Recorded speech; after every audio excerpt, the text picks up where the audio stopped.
Assalamualaikum warahmatullahi wabarakatuh. Alhamdulillahi rabbil alamin. Allahumma salli ala sayyidina Muhammad wa ala alihi wa sahbihi ajma'in.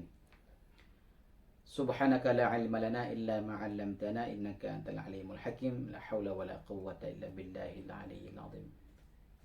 Sahabatku yang dirahmati oleh Allah Subhanahu wa taala.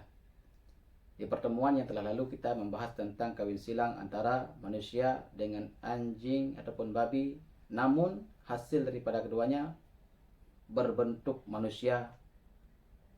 Maka hukumnya telah kita bahas pada kesempatan yang telah lalu.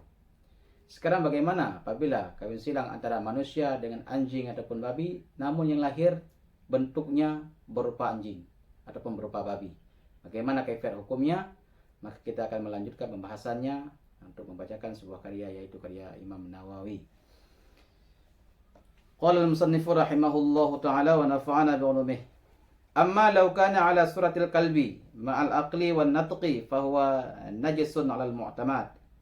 Maka apabila hasil perkawinan silang antara manusia dengan anjing ataupun babi, namun berbentuk anjing, tidak berbentuk manusia, maka hasil tersebut ataupun anak tersebut dihukumi kepada najis di atas pendapat yang mu'tamad. Walahu hukmul mughalladhi fi sairi ahkamihi, dan dia dihukumkan kepada najis yang berat pada sekalian hukum-hukum najis. Yakni apabila menyentuh dengannya maka disamak dan sebagainya.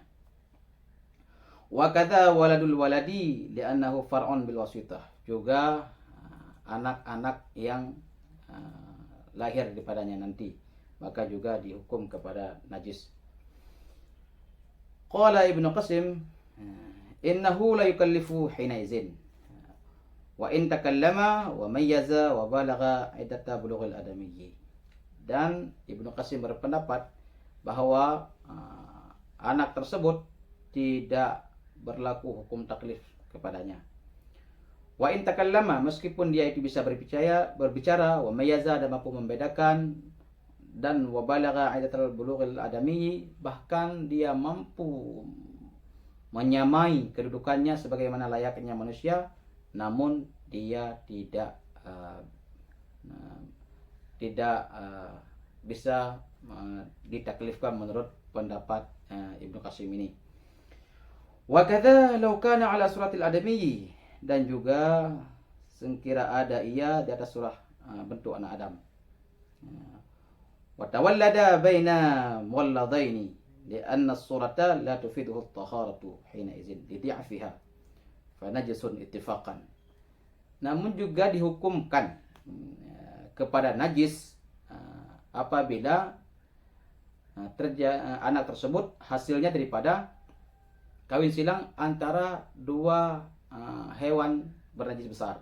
Yani di antara hewan dengan babi, antara anjing dengan babi, kawin silang, lahir anak berbentuk manusia, juga dihukumi kepada najis.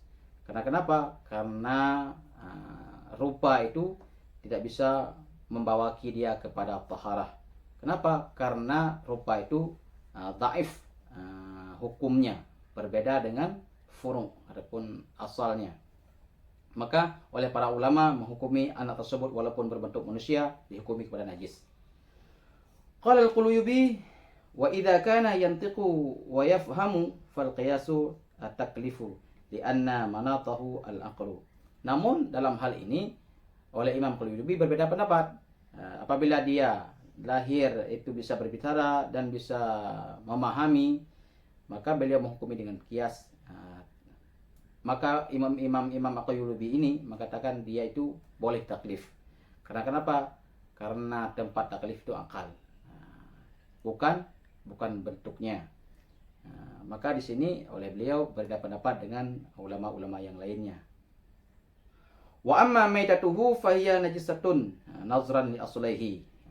Namun apabila anak ini mati, maka dia dihukumi, maka jasadnya dihukumi kepada najis karena melihat kepada induknya, yakni lahir di antara dua induk yang bernajis berat, yaitu anjing dan babi.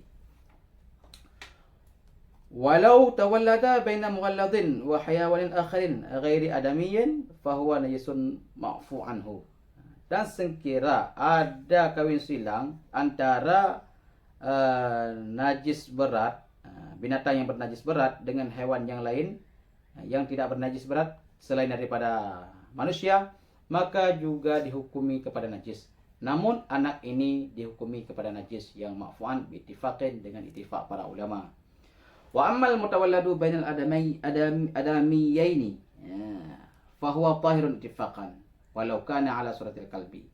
Namun kalau seandainya kawin silang antara dua manusia, maka anak tersebut akan dihukumi kepada suci, meskipun dia itu berbentuk lahirnya anjing. Fa idza kana yantiqu wa yaqilu faqala ba'dhum yukallifu li'anna manat at-taklifi al-aqlu wa huwa mawjudun fihi. Maka apabila anak ini nantinya bisa berbicara dan berakal, maka oleh para ulama, sebagian para ulama berpendapat yaitu takluk di atasnya itu hukum taklif. Kenapa? Ilahnya juga seperti yang di belakang, bahwa dia punya akal, dan akal itu merupakan tempat taklif. Wa kadzal mutawalladu baina syataini wa huwa ala suratil adami idza kana yantiqu wa yaqilu wa yajuzu zabhuhu wa akluhu wa insara khatiban wa imaman. Dan demikian lagi apabila terjadi kawin silang antara dua kambing, dan lahir anak itu dalam keadaan bentuknya manusia, dan maka apabila dia itu berbicara dan berakal, maka dia itu dihukumi kepada suci juga. Wa yajuzu zabuhu, dan boleh untuk menyembelih anak tersebut walaupun dia berbentuk manusia. Wa akluhu, dan memakannya setelah sembelih. Wa insara khatiban wa imaman, dan bahkan dia itu jadi khatib ataupun imam. Maknanya dia itu menjadi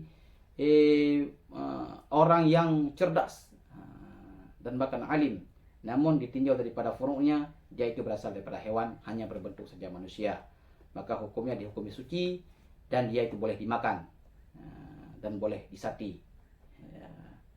Maka waliza, maka Imam Nawawi mengatakan perkataan-perkataan yang masyhur, qila lana khatibun yadbahu wa yakulu.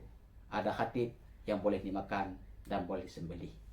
Maka demikianlah hukum tentang kaifiat seandainya terjadi kawin silang antara manusia dengan hewan bernajis berat, namun lahirnya dalam bentuk wajah anjing.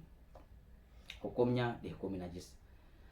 Sahabat sekalian yang dirahmati oleh Allah Subhanahu wa taala, maka demikianlah kaifiat hukum yang dipaparkan oleh Imam Nawawi dalam karyanya tentang anak-anak yang terjadi kawin silang, hasil daripada kawin silang antara manusia dan najis berat. Mungkin ini saja yang kita bahas pada kesempatan kali ini. Bila ada kekurangan ataupun kejanggalan, boleh ditegur.